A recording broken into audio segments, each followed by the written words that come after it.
أعوذ بالله من الشيطان الرجيم بسم الله الرحمن الرحيم اللهم صل على محمد وعلى آل محمد كما صليت على إبراهيم وعلى آل إبراهيم إنك حميد مجيد اللهم بارك على محمد وعلى آل محمد كما باركت على إبراهيم وعلى آل إبراهيم إنك حميد مجيد ربي يسر ولا تعسر وتمم بالخير وبك نستعين يا فتاح يا فتاح يا فتاح يا عليم يا عليم يا عليم آمين يا رب العالمين. Alhamdulillah Rabbil Alameen. We are together, Alhamdulillah, for a good cause and to learn the deen of Allah subhanahu wa ta'ala, so we can try inshallah with the help of Allah to bring it in our lives. So today the topic which inshallah we are going to talk about is the purpose of life and the questions which we are going to face in our graves. Allah subhanahu wa ta'ala mentioned in the Quran, وَمَا خَلَقْتُ الْجِنَّ وَالْإِنسَ إِلَّا لِيَعْبُدُونَ. I did not create jinn and humans except to worship me. So in this ayah, Allah subhanahu wa ta'ala is in fact telling us our role in this world, and that is as a abd, to do the ibadah of Allah subhanahu wa ta'ala, our creator. So as we know and we all say that Suratul Fatiha, it is Ummul Kitab, or we can say it the summary of the whole Quran. Now from this surah, Suratul Fatiha, if we come to get the central message of the Quran in Suratul Fatiha, so when we come in the exact central ayah of the surah, which is إِيَّاكَ نَعْبُدُ وَإِيَّاكَ نَسْتَعِينَ, and this is the summary of the whole Quran, where Allah subhanahu wa ta'ala is telling us that we definitely do the worship of Allah subhanahu wa ta'ala and with the help of Allah subhanahu wa ta'ala. And in this ayah, the relationship of abd is explained. So abd, or the slave of Allah subhanahu wa ta'ala, means that we as a slave do not have a right to protest or to complain, but to do shukr of Allah subhanahu wa ta'ala and to connect ourselves with Allah subhanahu wa ta'ala and seek His help for us and the guidance from Him. Now, how good do we perform as a slave of Allah subhanahu wa ta'ala in this world, that is going to decide how our akhirah is going to be. And for that purpose, to act as a successful slave of Allah subhanahu wa ta'ala, we must live our life in this world according to the hudud and the commandments of Allah subhanahu wa ta'ala. And that helps us to make our life in the grave as well as the akhirah a successful journey, inshallah, and may Allah subhanahu wa ta'ala make it easy for all of us. Now, there is a hadith of the Prophet sallallahu alaihi wasallam in Tirmidhi, which is narrated by Hazrat Usman raziyallahu ta'ala anh, and the translation is that indeed the grave is the first stage of the akhirah. If one is saved from it, whatever comes after will be easier for him. If one is not saved from it, whatever comes after will be harder for him. And further, Prophet sallallahu alaihi wasallam mentioned that I have never seen anything more frightening than the grave. So in fact, for us to make the life of our graves successful is the key to a success in the akhirah. Now in the grave, we are only going to face just 3 questions. If we successfully answer them, our grave is a success, and as according to this hadith, our akhirah is a success. And from those 3 questions, the first question is, Man Rabbuka? Who is your Rabb? Who is your Lord? And for that, Allah subhanahu wa ta'ala is our Rabb. Then the question is, Ma Dinuka? What is your deen? So as a simple answer, we say Islam, but to understand deen, like we have Maliki Yawmiddin, and similarly when we come to Surah Nisa, where the topic about inheritance is discussed. So when someone dies, so before we split or distribute the inheritance, first the loan or the debt of the person has to be paid out, And in that place, Allah subhanahu wa ta'ala has also used the word deen as a debt. So, deen in fact means the principles according to which we settle our debts. For example, if let's say if I owe someone something, that person owes some amount to another person, that person owes something to another person. So according to what principles are we going to settle our debts? That is the deen. It also applies in the concept of rights and duties, hukuk and faraiz, which we have in this world. So they will also be handled according to the principles of the debt, means according to the principles of our deen, which is Islam. Now, the third question in the grave which we are going to face is Man Nabiyuka? Who is your Nabi? Now, Nabi, this word is from Naba'a, means news. So, in fact, the question means that who is that person who brought you the news?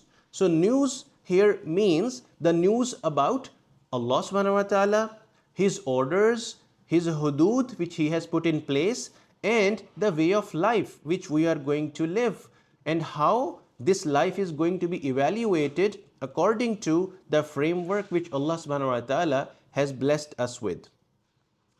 Allah subhanahu wa ta'ala mentioned in Surah Ahzab about the Prophet sallallahu alaihi wasallam, لَقَدْ كَانَ لَكُمْ فِي رَسُولِ اللَّهِ أُسْوَةٌ حَسَنَةٌ. Indeed, in the lifestyle of the Rasul sallallahu alaihi wasallam, the Rasul of Allah, you have an excellent example. So Uswa Hasana of the Prophet sallallahu alaihi wasallam is like a role model for all of us, and more closer we live our lives according to that standard, more successful slave we are to Allah subhanahu wa ta'ala. So we cannot love Allah subhanahu wa ta'ala by putting Prophet sallallahu alaihi wasallam and his lifestyle on a side. Allah subhanahu wa ta'ala further mentioned in Surah Al-Imran, where Allah subhanahu wa ta'ala said, قُلْ إِن كُنتُمْ تُحِبُّونَ اللَّهَ فَاتَّبِعُونِي يُحْبِبْكُمُ اللَّهُ وَيَغْفِرْ لَكُمْ ذُنُوبَكُمْ وَاللَّهُ غَفُورٌ رَحِيمٌ. So Allah subhanahu wa ta'ala is asking the Prophet sallallahu alaihi wasallam to tell to these people, say, O Prophet sallallahu alaihi wasallam, if you sincerely love Allah, then follow me. Allah will love you and forgive your sins, for Allah is all forgiving, most merciful. So the concept of Nabiyuka means that how good we follow the lifestyle of the Prophet sallallahu alaihi wasallam, how strongly and truly we love our Prophet sallallahu alaihi wasallam. Because if we love him and we follow him truly, Allah will love us in return. And that is the key to win the love of Allah subhanahu wa ta'ala. Now these are the three questions which each one of us, not only just the Muslims but even non-Muslims, everyone is going to face in their graves. Now who is going to be able to answer these questions and how to answer these questions? One thing that in this world we know conceptually and according to our belief the answers to these three questions, that who is my Rabb? Allah. What is my deen? Islam. Who is my Nabi? Prophet Muhammad sallallahu alaihi wasallam. But when we enter the life of our graves, things doesn't work this way.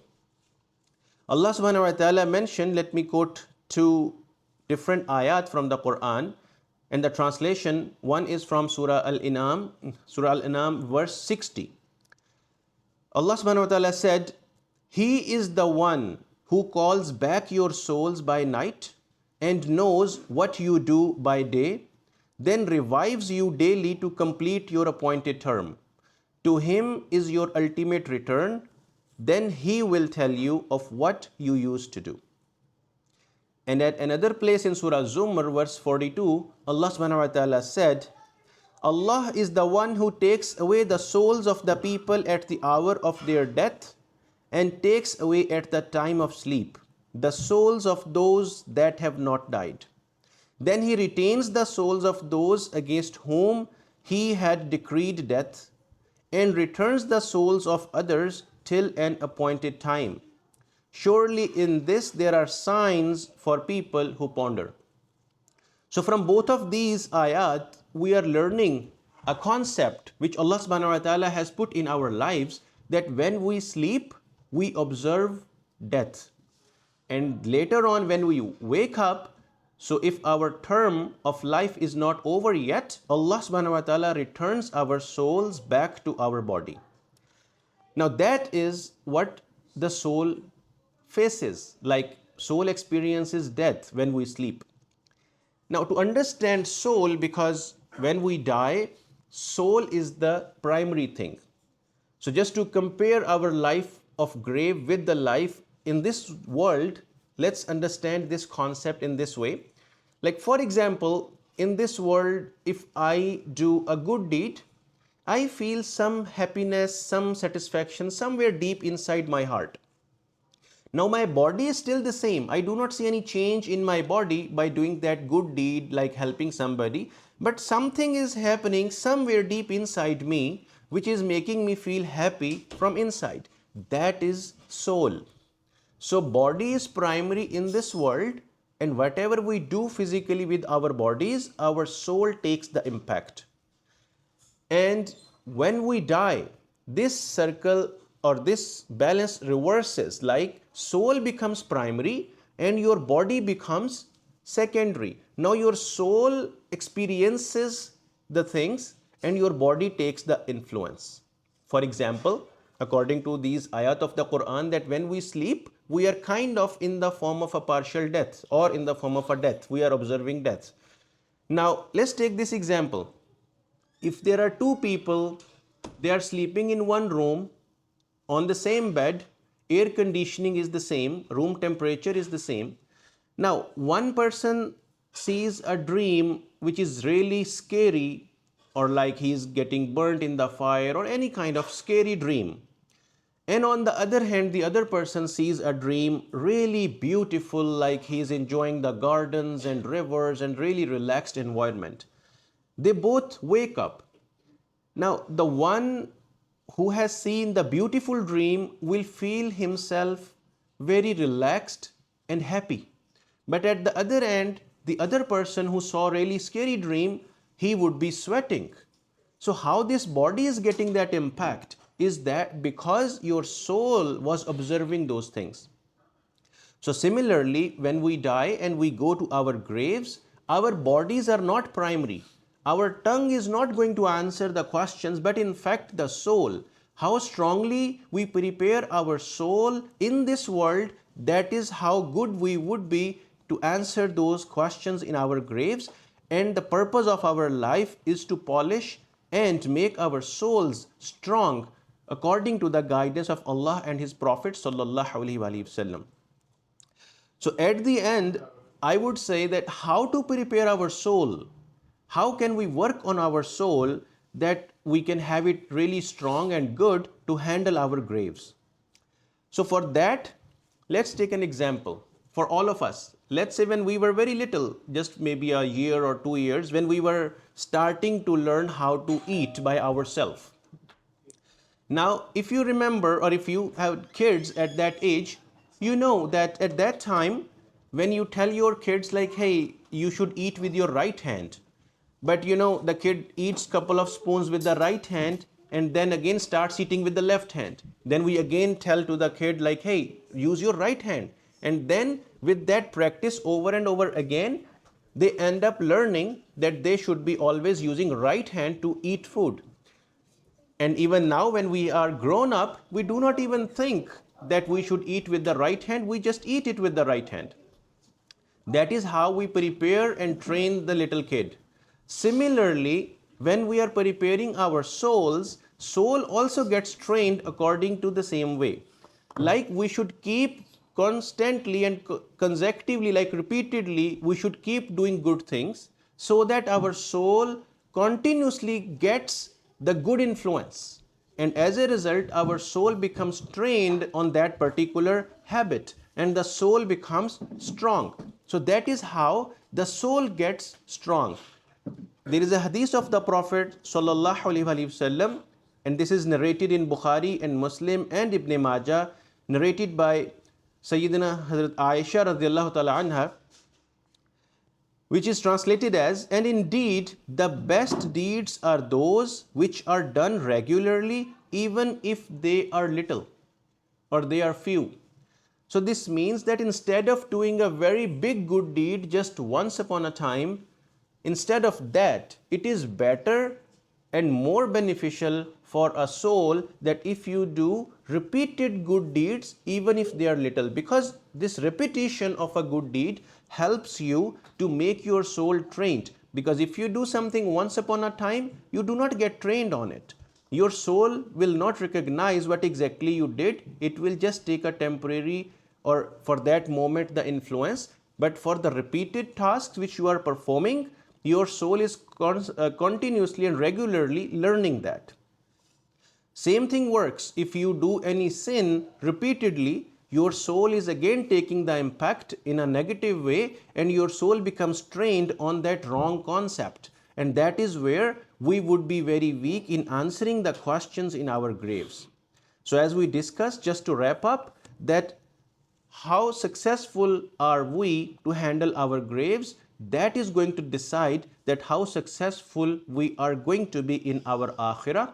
And for the graves, our souls are going to answer the questions, and those three questions: who is your Rabb, what is your deen, and who is your prophet, your Nabi.